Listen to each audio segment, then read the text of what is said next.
Hey, good people. Today we are going to be talking about evaluation and termination of our client caseload. So when we're talking about and when we mention evaluation, I don't want you to get all wigged out about it like, oh my gosh, this is going to be some mad research. It's not about a whole lot of research, but it is good to have a research foundation so you have an understanding about what it is you are doing and what you're looking for. When we're looking at evaluating our clients, consumers, or patients, along with our program that we may be functioning in, we always want to start out with a baseline.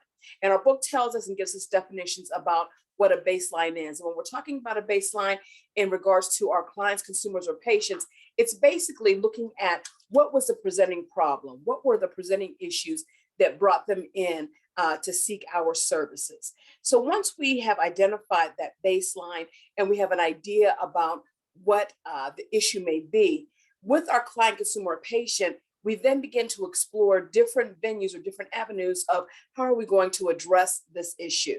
And if you recall, in our previous session, we looked at doing just that by creating client goal sheets and talking with our clients about what were some of the goals, the short-term goals and long-term goals. So when we get to the place where we're talking about evaluation, we want to make sure that the client has an opportunity to evaluate the work that they're doing, but also that you, the worker, are also evaluating the work that you're doing and the progress that the client is making. So when we talk about the client making progress or doing evaluation, our book refers to it or gives us information about individualized rating scales. And when we're talking about the individualized rating scale, it's basically looking at the client determining, well, am I doing what I'm supposed to be doing? Am I doing things correctly? Am I doing things that are addressing my need? The individualized rating scale, along with the goal attainment scale. The goal attainment scale is something that we worked on again last session when we created that client goal sheet. Both of these are looking at how well the client is reaching or working towards their overall goal. That first one, that individualized rating scale, is all about the client looking at how well am I doing and working on my goal, reaching my goal for myself. With the goal attainment scale, that is going to be looking at the work that the client is doing along with the work that you, the worker, are doing, which explains, there's that column that asks you to document who's responsible for this particular task. So when we're talking about evaluating the work that we do with our client, consumer, or patient, evaluating their progress, like I said, we always want to start with a baseline. Where were they when they initially came to seek services from us? And how well are they progressing through with the services that they're working towards? With the goals that they're working towards. Now, one of the ways that we the worker, begin to assess the client as well as the services that we provide is we begin to look at things from a scientific perspective. Come on, y'all, don't get all wigged out. Don't get all scary-eyed on me. When I talk about looking at things from a scientific perspective, there is an opportunity that we always have of growing beyond the foundation that we have. And when we begin to read our peer-reviewed articles, that's going to be like kind of the information that gives us a scientific perspective, because those peer-reviewed articles are basically looking at research or working with clients, consumers, or patients, any type of evaluation process. And it's going through the rigor of presenting itself to a panel of our peers. So when we're talking about our scientific research, the book goes into looking at it from a single subject design, and then we get into other things, other types of design. When we're talking about that scientific research and the single subject design, again, we're starting from the baseline. Where did our client appear to us from? How did they appear to us? And so when we're looking at this from that single subject design, some of the things that the book talks about, what we have to make sure that we're addressing, it talks about addressing the client problem from treatment to evaluation, their behaviors or their understanding of going through the treatment process. And again, looking at, from a scientific perspective, we're looking at the variables. Now I need you just to think about it. Don't get excited, y'all. When we talk about the variables, we're looking at independent variables which are going to be those elements that can cause or create and create and I say that, I mean they come together. They can contribute to different things that can address or can cause a problem. The dependent variable would be the outcome. With all of these independent variables coming together, it creates our dependent variable. So sometimes we want to take a look at what are some of the independent variables that we can assess separately, that if we change them a little bit, that it would change the outcome. So we want to make sure that we're mindful of that. We want to look at the type of intervention that we, the worker, were engaging in with the client, consumer, or patient. Now, again, be mindful when we're talking about that goal attainment evaluation. There on the client goal sheet, there is a column that talks about how are you going to measure the outcome. When we're looking at the type of intervention, there may be a time that it's not always you, the primary worker, that's doing something, but we may need to make a referral to another worker to follow up on something, on an issue that the client may need assistance with.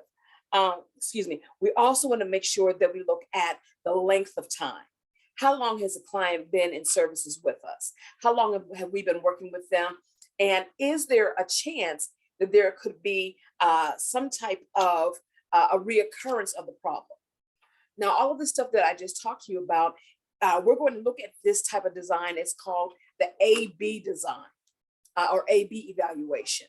Now, there is a type of design or evaluation. It's called the A-B-A-B design. With that being said, the A-B-A-B functions similarly to the A-B in that we identify the baseline, we look at the intervention. But sometimes there's a reoccurrence that happens with our clients, consumers, or patients.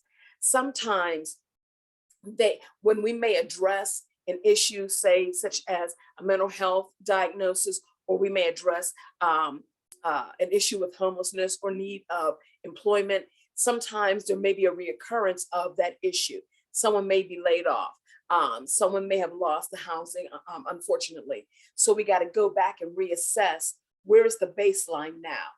And when we do this A-B type of assessment, and we look at the baseline for the second time, it may not be the same as it was for the initial time that the client came in. And that's okay, because that's letting us know that either we've addressed the initial problem significantly, or that the client has gained some self-confidence in addressing the issue before it can become as significant as a problem as it was in the past. All right, so that's what we're looking at when we're talking about evaluations.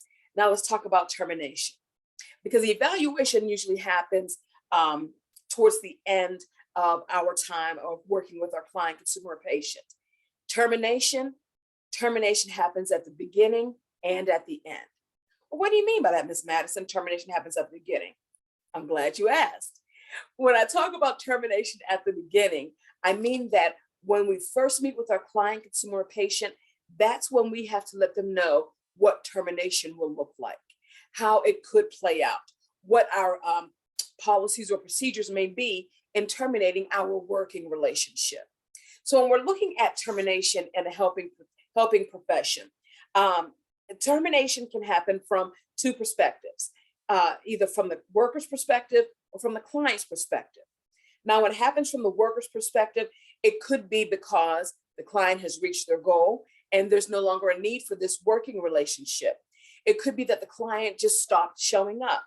It could be that, excuse me, that the clients, maybe their insurance coverage stopped covering their treatment with us. The termination from a worker's perspective could also be that there was a need for the worker to terminate the relationship. And when I say that there's a need, the need could be one in that there was a conflict of interest between the worker and the client. It could also be one in that the worker just felt that it was in the client's best interest that their relationship be terminated. And when I say being in their best interest, there could have been, a misunderstanding, or there could be a position or a lifestyle, or there could be some type of issue that the client, or that the worker is not comfortable with the client, but also vice versa. The client can request that relationship be terminated as well. We have termination when the client stops showing up. I had previously mentioned that. When the client stops coming, that means that, okay, they either have one, found resolution in the time that we've been together, or two, they're finding that this is not a good service for them. So they just stop coming. We can also see termination from the worker's perspective in that if you're working with a client and they may have a sliding fee scale through your service agency and they're unable to pay, a worker can cancel services if a client does not pay for them. So these are just some different examples of what it looks like when we're talking about termination. Excuse me. When we're talking about termination, we have to have the understanding from a professional's perspective that termination is just that our working relationship is no longer in existence. And again, when we're talking about it from a professional perspective, we must maintain the boundaries, good people. We cannot cross the boundaries and begin a relationship outside of our working relationship and have a friendship. And the reason why I say that, well, actually, let me ask you, why do you think you should guard against that? Why do you think that would not be a good idea to have a friendship beyond the working relationship? Again, be mindful that you had this type of working relationship that you, the worker, was providing a lot of guidance for your client, consumer, or patient. What type of friendship would that be? What type of intimate relationship would that be?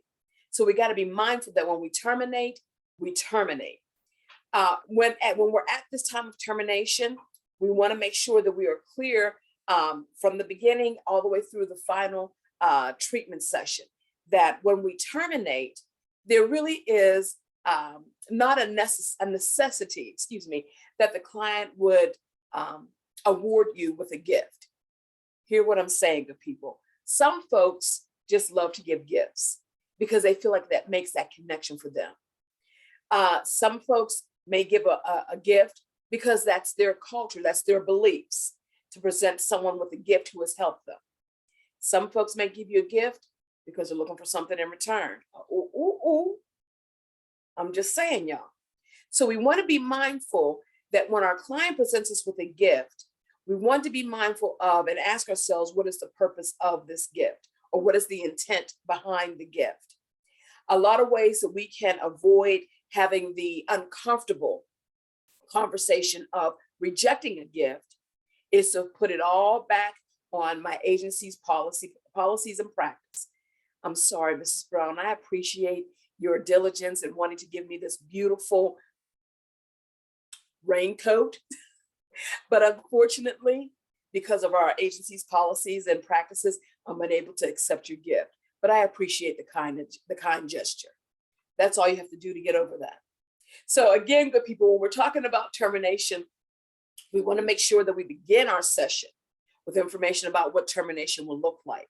When we're at this point of termination, we want to make sure that we make it plain and make it clear that this terminates our working relationship and that there is no other relationship beyond this. Like I said, termination begins in the beginning. You might want to refresh your client about it towards the middle. When you get towards the end of the relationship or the end of the service that you're going to have with your client, I would say like maybe 2-3 weeks before the end of service, again, bring up termination again with your client, because you don't want to cut them off so quick. You got to prepare them to know that the journey is getting ready to come to an end, but that they will be successful even after you say goodbye. All right, good people. If you have any questions, comments, or concerns about this content, you know how to get in contact with me. I bid you love, peace, and bacon grease. I'll see you on a discussion post.